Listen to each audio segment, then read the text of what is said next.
Fala, galera! Muito bom estar com vocês aqui no nosso podcast Átrio, o podcast da Elsamar. Eu, pastor Kleber de Sá, com vocês mais uma vez. E antes de nós conversarmos um pouquinho sobre algumas questões ligadas à palavra de Deus, nós queremos te dar um recadinho. Curta, compartilhe, se inscreve aí no canal da Elsamar e compartilhe o Átrio tanto no YouTube quanto no Spotify. Valeu? Galera, hoje eu quero falar sobre algo assim que tem mexido muito comigo nesses últimos dias. Eu quero conversar com você um pouquinho sobre a nossa função como ministros de Deus, como vozes proféticas diante do Senhor. Isso é muito interessante. Eu quero ler com você um texto que, num primeiro momento, parece que não tem nada a ver com adoração. Eu quero ler com você João capítulo 1, versículo 22 e 23, quando João Batista é perguntado sobre uma questão. Olha só. Finalmente perguntaram: quem é você? Dê-nos uma resposta para que a levemos àqueles que nos enviaram. Que diz você acerca de si próprio? Então, assim, só para poder contextualizar você, as pessoas chegaram em João Batista e João Batista aparece pregando no deserto e eles perguntam: quem é você? Porque não podemos nos esquecer que nos últimos 400 anos não tinha se levantado vozes proféticas, que é o período interbíblico, o período em que Deus não se manifestou falando com o povo através de um profeta. E aí aparece João Batista pregando no deserto e a primeira coisa que se pergunta é: quem é você? Quem é esse cara? Quem é essa pessoa? E olha a resposta de João Batista. João respondeu com as palavras do profeta Isaías: eu sou a voz do que clama no deserto. Façam um caminho reto para o Senhor. Eu sou a voz do que clama no deserto. Façam um caminho reto para o Senhor. Hoje em dia, essa palavra adoração, louvor, ministro de louvor, ministro de adoração, louvorista, levita, né? Até pega lá, né, a raiz lá, né, do povo de Israel. E assim, eu nem vou entrar no questionamento de como se chama, né? O povo não gosta muito da palavra artista, né? Esquece, inclusive, que artista é aquele que faz arte e música é arte, né? Então, assim, Deus não está precisando de artistas, Deus está precisando de adoradores, né? Então, entra nesses clichês, sei lá, né? Eu não vou dizer um clichê idiota aqui, porque senão vão me bater aqui. Mas, na realidade, são nomenclaturas e você entende essa nomenclatura do jeito que você quiser. Mas está muito em moda essa questão. E uma coisa importante para a gente entender logo agora, assim, no começo, é que para adorar eu não preciso estar no altar. Quando Jesus fala assim, o Pai está à procura dos verdadeiros adoradores, ele não está falando de palco. Eu já falei sobre isso dos primeiros podcasts. Ele não está atrás de palco. Agora, a partir do momento que eu estou no palco, ou no púlpito, ou no altar, o nome que você quiser dar, justamente nós estamos falando de quê? Nós estamos falando de alguém que através do louvor, que através da adoração, que através da ministração, se levanta como voz profética. E uma das coisas que mais tem faltado para a nossa geração são vozes proféticas. Tem um livro do Leonard Ravenhill que se chama Por que Tarda o Avivamento Pleno? E é interessante que esse livro ele foi escrito na década de 60, se eu não me engano. E nunca a mensagem do Leonard Ravenhill foi tão atual. Nunca a mensagem do Leonard Ravenhill foi tão para os nossos dias. E eu tive a oportunidade de ler novamente o Porquê Tarda o Avivamento Pleno no ano passado. E a minha impressão era assim, puxa, parece que esse livro foi escrito ontem, foi escrito para a nossa geração. Não dá a impressão de que foi escrito há mais de 40 anos atrás. Do tanto que é atual a mensagem, do tanto que é atual o confronto do Leonard Ravenhill no livro Por que Tarda o Avivamento Pleno. E tem um capítulo desse livro que fala justamente o quê? Onde estão os Elias de Deus? Porque, gente, não falta unção. Não falta poder de Deus. Deus não mudou. O poder dele continua sendo o mesmo, ele continua sendo supremo, ele continua se revelando, ele continua falando, ele continua atuando de uma forma tremenda, ele continua restaurando. Jesus continua curando, gente. As maravilhas, os milagres continuam acontecendo. Agora faltam Elias para se levantar como vozes proféticas. Falta João Batista para se levantar como voz profética. E muitas vezes nós achamos que é uma questão só de glamour. Muitas vezes nós achamos que é uma questão só de um prazer ou de uma elite, uma pequena elite que sobe, que se acha. E eu lido com equipes de louvor praticamente minha vida inteira, não apenas na nossa igreja, como com a formação das equipes, né? E o que a gente vê muitas vezes são pessoas que estão subindo para ministrar ao Senhor, para ministrar as vidas, e elas não têm ideia do que elas estão fazendo. E elas não têm ideia da função que elas exercem ali e da importância que elas têm diante de Deus. E quando eu vejo esse texto de João Batista, o que me deixa assim muito impactado é porque João Batista se levanta como voz do que clama no deserto. E às vezes a gente pensa em deserto como algo sem ninguém. E deserto não necessariamente se fala de um lugar sem ninguém, mas se fala de um lugar vivendo em, primeiro, temperaturas desfavoráveis. Você já parou para pensar como isso é forte? Deserto fala de temperaturas desfavoráveis. Por quê? Porque de dia é muito quente e de noite é muito frio. Essa é a característica principal de um deserto. De dia as temperaturas são muito altas e à noite as temperaturas são muito baixas. O que é isso? Eu entendo que quando o João Batista se levanta e fala assim, eu sou voz do que clama no deserto, ele está dizendo assim, eu estou aqui para ministrar, eu estou aqui para falar, eu estou aqui para ministrar ao Senhor em cima de temperaturas desfavoráveis, de momentos desfavoráveis.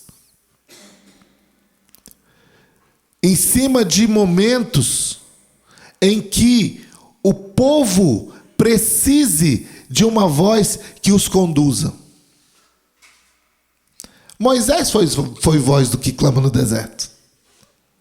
Porque Moisés era um condutor do povo durante a passagem do povo pelo deserto. E eu quero dizer uma coisa para você. Deus quer levantar nessa geração pessoas que se levantem como vozes que estejam prontas a clamar no deserto. e que inclusive não se influenciem por essas temperaturas. Uma das coisas que eu ouvi muito, pastor, ou Clebão, quando eu nem era pastor ainda, eu não vou ministrar hoje não, eu não vou subir para tocar, eu não vou subir para cantar hoje não. Por que você não vai subir, meu filho? Você ensaiou e tal, você se preparou. Eu não estou bem. Tá, você não está bem por quê? O que foi que aconteceu? Você está em pecado? Você, sei lá, está passando mal? Você está com diarreia? Não, eu não estou bem, eu estou triste. Ou, eu briguei com a esposa. Eu tive uma contrariedade na minha casa.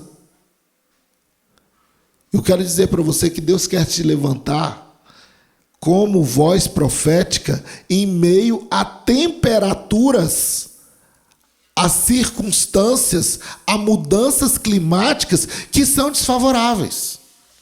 E nessas mudanças climáticas desfavoráveis é que você se levanta para ser voz do que clama no deserto. Porque, querido, quando está tudo bem é bacana. Quando está tudo beleza é bacana. Você sabe que um personagem, você já deve ter percebido que a pessoa bíblica que mais me impacta é Davi. E a gente vê Davi adorando, Davi orando em tudo quanto é circunstância. A arca está entrando em Jerusalém, está se celebrando em Jerusalém. Batuque tocando, e só o Senhor é Deus. E o cara está celebrando. Agora, você vê o filho dele morrer e a Bíblia falar que ele levanta, toma um banho, lava o rosto, pede comida e adora. Se prostra e adora. E não esse sentimento de tristeza, de coitadinho e tal, que é inclusive um sintoma da nossa geração. É uma geração que se vitimiza. É uma geração que fala assim, eu não sou ninguém, eu sou fraco. Meu filho, você tem Deus na sua vida. E eu não estou dizendo, não estou aqui pregando um discurso aqui do ego, um discurso do antropocentrismo. Não. Mas se Deus habita em você, se Jesus habita em você, e se você entende que você tem uma voz profética, se você compreende que você tem uma voz profética, não vão ser as circunstâncias do deserto que vão fazer com que calem a sua voz. O que João Batista estava dizendo aqui ninguém vai calar a minha voz. Não são as circunstâncias climáticas, não são as mudanças climáticas, não são as mudanças de ambiente que vão calar a minha voz. Eu vou ser voz profética em qualquer lugar. Porque quem consegue, e aí grave isso, quem consegue ser voz profética no deserto é voz profética em qualquer lugar. Porque o lugar mais difícil de ser voz profética é no deserto. No palácio é fácil ser voz profética. No palácio é fácil adorar, no palácio é fácil ministrar. Davi não teve dificuldade nenhuma de compor boas canções, de compor canções bonitas no palácio. Agora, você acha que foi fácil para o Davi compor "O Senhor é o meu pastor e nada me faltará"? E é um salmo que a gente vê assim, a gente fala assim, caramba, que salmo fantástico. Mas não foi fácil para Davi, por quê? Porque ele estava justamente no pasto. Ele estava justamente servindo debaixo do sol. Ele estava justamente servindo correndo risco de ser atacado por ursos e por leões, como ele foi. João Batista se levanta ali naquele momento como voz profética e diz: eu sou voz do que clama no deserto. Sabe quais as características de João Batista? Eu quero discorrer rapidinho com você em cima de 4 características de João Batista que eu preciso ter na minha vida. Primeira coisa, João Batista sabe quem é Senhor e sabe quem é servo. Ele tinha consciência disso. Infelizmente, nós estamos num momento em que muitos de nós estamos querendo trocar de lugar. Nós estamos querendo dizer para Deus o que Ele tem que fazer. Tem uma brincadeira que minha filha fazia com a minha esposa quando ela era pequenininha. Ela tinha 4, 5 anos. E ela fazia uma brincadeira. E ela trocava de lugar com a minha esposa. E ela falava, não, agora eu sou a mãe e você é a fila. Ela falava, eu sou a fila. Você é a fila. E aí minha esposa falava, não, então tá bom. Então agora você é a mãe e eu sou a filha. E aí ela começava a brigar com a minha esposa. E dar bronca na minha esposa. Fila, sente aí. E tal, e fazer essas brincadeiras. E hoje ela está com 11 para 12 anos. Ela está com 11 para 12 anos e ela fala assim, às vezes ela quer mandar na minha esposa, ela é muito imperativa, e aí às vezes eu viro e falo assim, ué, trocou de posição? Queridos, muitas vezes no nosso relacionamento com Deus a gente troca de posição, e é interessante que no versículo de número 26, João Batista fala assim, ó, eu batizo com água, mas entre vocês está alguém que vocês não conhecem. Ele é aquele que vem depois de mim, e eu não sou digno de desamarrar as correias das suas sandálias. Gente, vinha gente de tudo quanto é lugar. A Bíblia diz que vinham pessoas de vários lugares para serem batizados por João. João era o grande pregador daquela época. Mas ele sabia quem era ele e quem era Senhor. Ele sabia quem Deus era e quem o Senhor era. Quem Deus era e quem ele era. Você está entendendo? Ele tinha consciência, ele tinha plena consciência de quem ele era em Deus. Uma segunda característica de João Batista é que João Batista tinha um discurso de comprometimento e não de liberalidade. E não de, nem diria complacência, porque amor e compaixão é algo que nós precisamos ter. Mas ele não tinha um discurso que ia contra os princípios divinos. E aí volto eu de novo a falar de princípios. Ele era comprometido. O discurso de João Batista pode ser resumido em uma única palavra: arrependei-vos. Era um discurso de arrependimento, era um discurso de comprometimento. João Batista tinha aquilo, querido.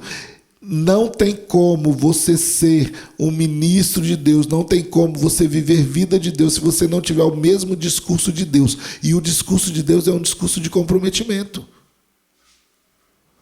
Ah, mas isso não é muito radical? Será que é radical? Buscar em primeiro lugar o reino de Deus e todas as outras coisas serão acrescentadas. Será que não é radical? Aquele que quiser vir após mim, tome a tua cruz e siga-me. São palavras do próprio Jesus. Então não havia por parte de João Batista um discurso de indiferença. E infelizmente nós temos vivido um momento em que a indiferença tem sido uma constante no meio do povo de Deus. Você como voz profética, você como ministro do Senhor, você como adorador, você como uma pessoa que está, inclusive, né, no altar, se você está ministrando a vidas, né, seja em qualquer atividade que você esteja fazendo que ministra a vidas, que ministra a pessoas, porque nós já falamos sobre isso, que a adoração não é só palco. Você precisa ter um discurso de comprometimento com Deus e você precisa ter uma atitude de comprometimento com Deus. Gente, João Batista abriu mão de tanta coisa, tanta coisa. João Batista não era um filho bastardo. João Batista não era um filho sem pai. Pelo contrário, João Batista era um filho que ele devia ter sido muito, até paparicado, até mimado, porque ele era filho de Zacarias e Isabel, e eles não podiam ter filhos, e João Batista vem e ele alegra aquela casa. E Zacarias era um homem do templo. Então, João Batista, a tendência de João Batista era que João Batista seguisse os passos do pai, então ele teria todo aquele glamour do templo. Deixa eu falar uma coisa para você. Muitas vezes, o que Deus quer de nós é que nós deixemos o glamour do templo e nos assumamos como vozes proféticas. Você consegue entender isso? Eu não acredito que tenha sido fácil para João Batista deixar o conforto da sua casa e até as perspectivas que ele tinha como filho de Zacarias e simplesmente ir para o deserto, ser voz do que clama no deserto, pregar arrependimento, contrariar autoridades, abrir mão de conforto e morrer servido na bandeja.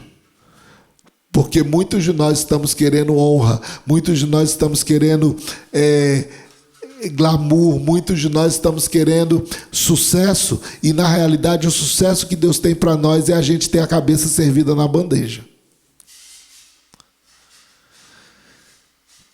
E é tão interessante isso, gente, isso é tão forte, que Jesus vira e fala assim: não houve profeta maior do que João. Tá, e onde é que o ministério de João terminou? Com a cabeça servida numa bandeja. Você consegue parar e pensar sobre isso? Porque às vezes a gente está querendo multidão, a gente está querendo sucesso, a gente está querendo Maracanã lotado, a gente está querendo todas essas coisas, e na realidade o que Deus tem para nós, o que vai nos levar à categoria de homens e mulheres de êxito, é a gente ter a cabeça servida na bandeja. Por quê? Porque o nosso discurso é alinhado ao discurso de Deus, e nem sempre, quando nós temos o nosso discurso alinhado ao discurso de Deus, as pessoas aceitam, como a Herodias não aceitou. Uma terceira característica de João Batista é que a voz profética, aquele que se levanta como voz profética, ele tem a simplicidade como estilo de vida. Eu gosto de fazer sempre uma pergunta: você gostaria de andar com João Batista? O cara se veste mal. O cara mora no deserto, onde não tem banheiro, fazia as suas necessidades no meio do mato. Você já parou para pensar sobre isso? Que João Batista fazia as necessidades dele no meio do mato? Aí você pode pensar: pô, pastor, eu não paro para pensar no cocô do João Batista, né? Mas você já parou para pensar que João Batista fazia as necessidades dele no meio do mato? Você já parou para pensar que João Batista tomava banho no Rio Jordão, e o Rio Jordão está longe de ser um rio muito limpo? Está longe de ser um rio cristalino? Você gostaria de ser convidado para almoçar com João Batista? Você já parou para pensar João Batista virando para você e falando assim: cara, vou te convidar para um almoço, beleza? Beleza. E tal. Qual vai ser o cardápio, João? Rapaz, o cardápio é gafanhoto e mel silvestre.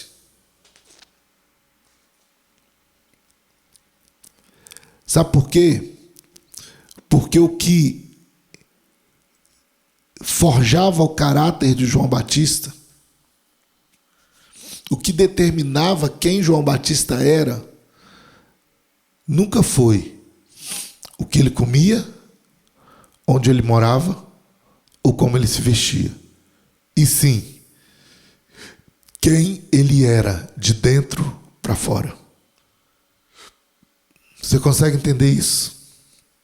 O que forjava, o que determinava o caráter de João Batista sempre foi quem ele era, de dentro para fora.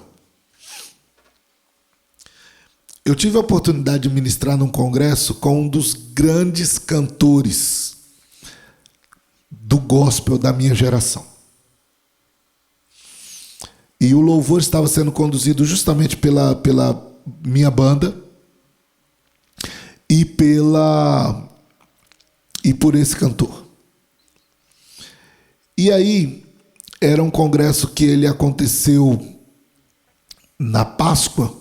Então ele começou numa quinta-feira e ele terminou no domingo.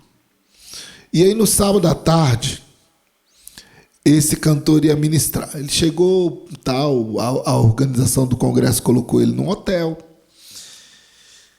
E aí, quando ele chegou no sábado à tarde, ele chegou com uma calça jeans, uma camiseta e um chinelo uma havaiana. E aí, quando ele pega a palavra, e aí eu não estou questionando, vejam bem, eu não estou questionando a roupa que ele estava, mas eu vou questionar o que ele falou. Porque a roupa que ele estava era uma roupa normal. Camiseta, calça jeans, chinela havaiana. Hoje, inclusive, chinela havaiana seria até coisa de rico, né? Na época não era. Mas hoje seria coisa de rico, porque o preço que está a havaiana, né? Mas ele chegou, se sentou de frente do teclado, pegou o microfone, tinha umas 4.000 pessoas nesse congresso, e ele virou e falou assim: irmãos, não repare eu ter vindo de chinela havaiana, não, mas eu vim ministrar assim porque eu sou humilde. Aí nós da banda olhamos um para o outro assim. Por quê? Porque nós tínhamos visto ele quase manifestar todos os demônios do inferno contra o técnico de som. E nós já tínhamos visto ele questionar o vendedor de fita pirata na porta da igreja e quase bater no rapaz.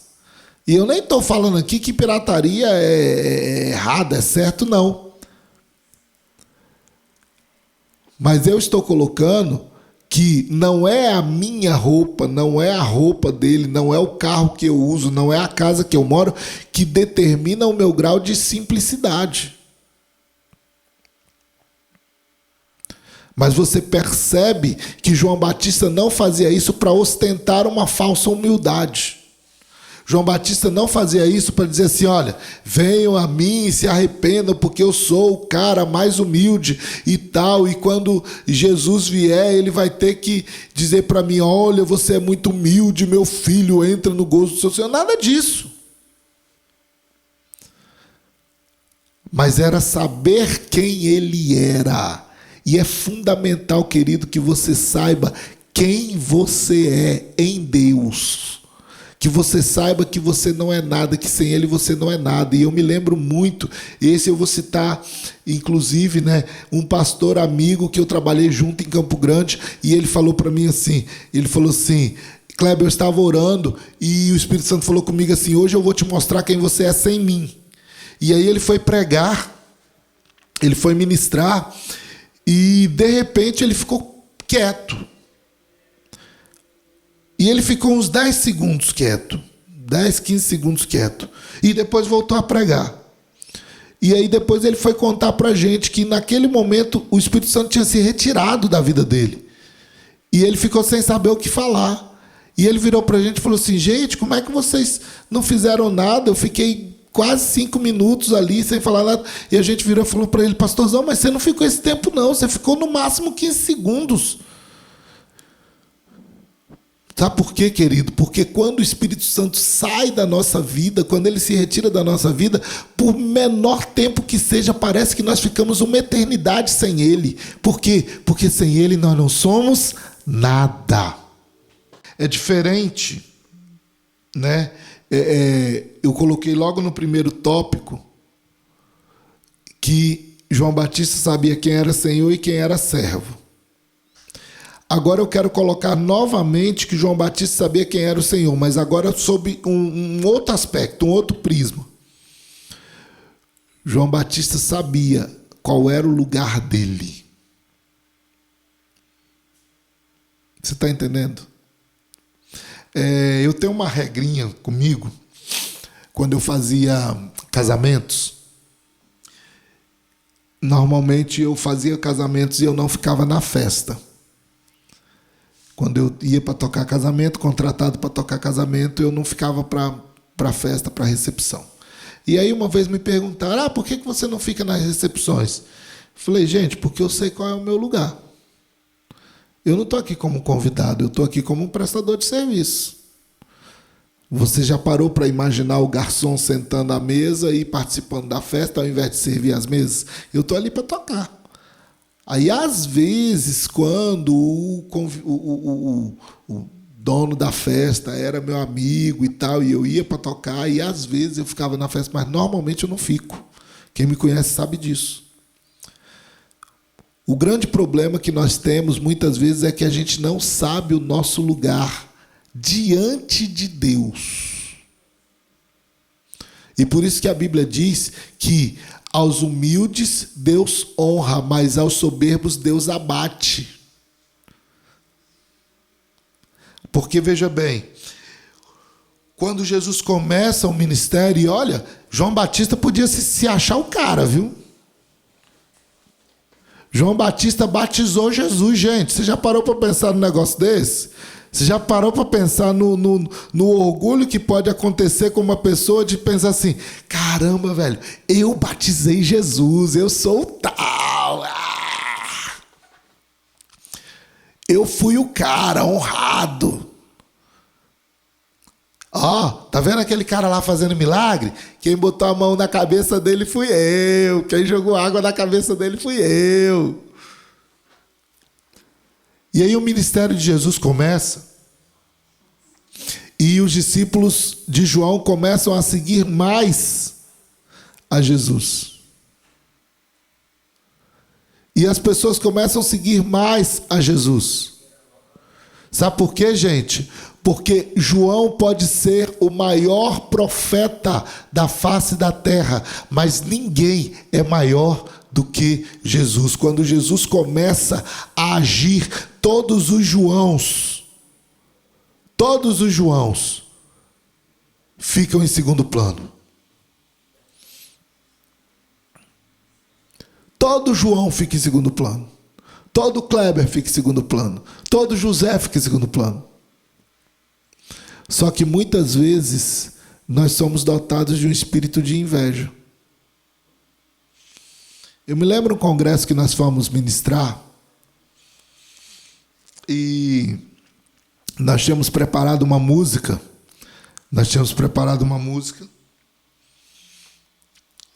Para fazer com a banda que eu estava. E o ginásio lotado, o maior ginásio da cidade. Um congresso no Tocantins. E nós tínhamos deixado a nossa melhor música para o domingo à noite. Aquelas igrejas ainda tradicionais que tinham as oportunidades.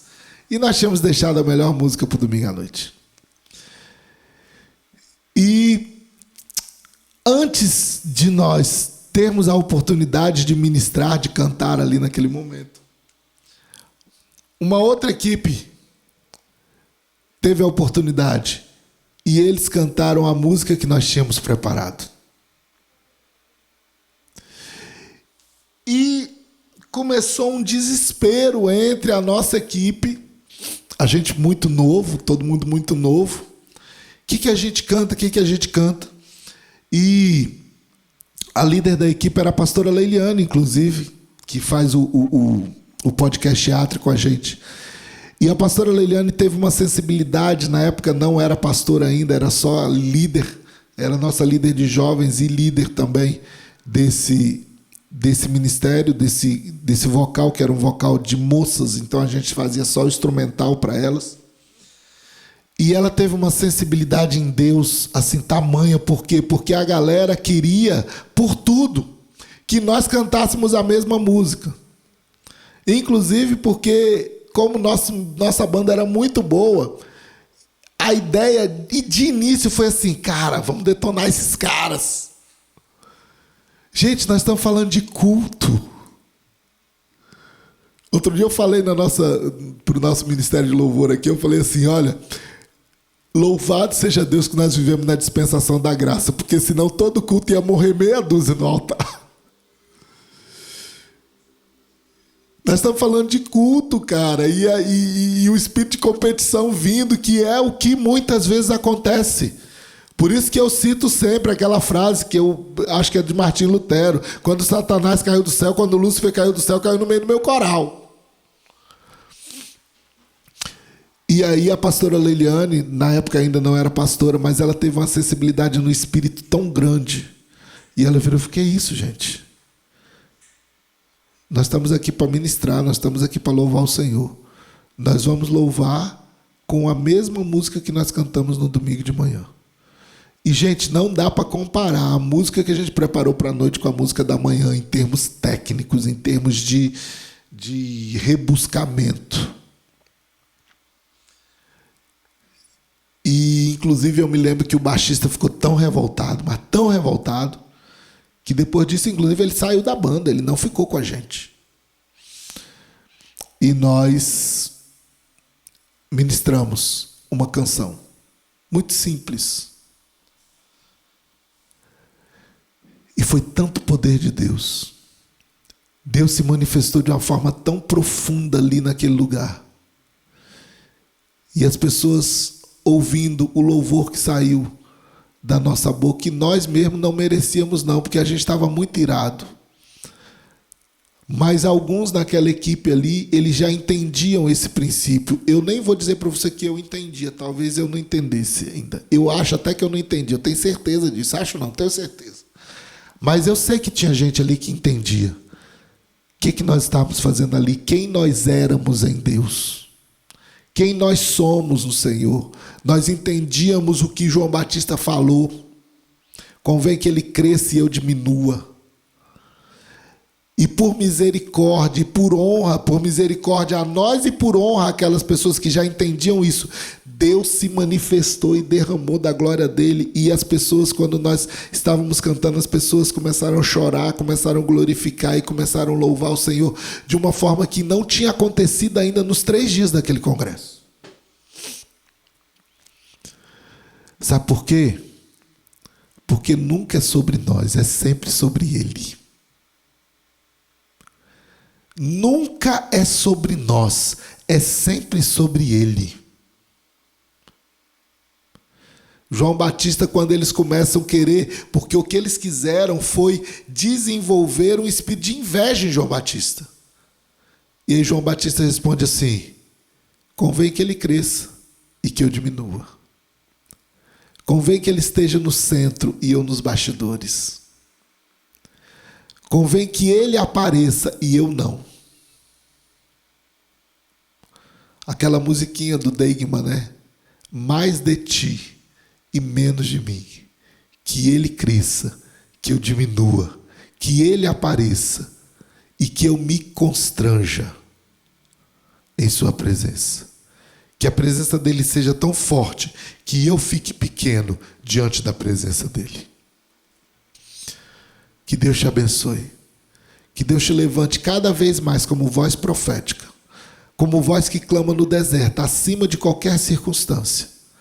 Mas acima de tudo, que quando Deus te levantar no deserto, que não seja você, mas que Ele cresça e você diminua. Que Deus te abençoe. Até a próxima.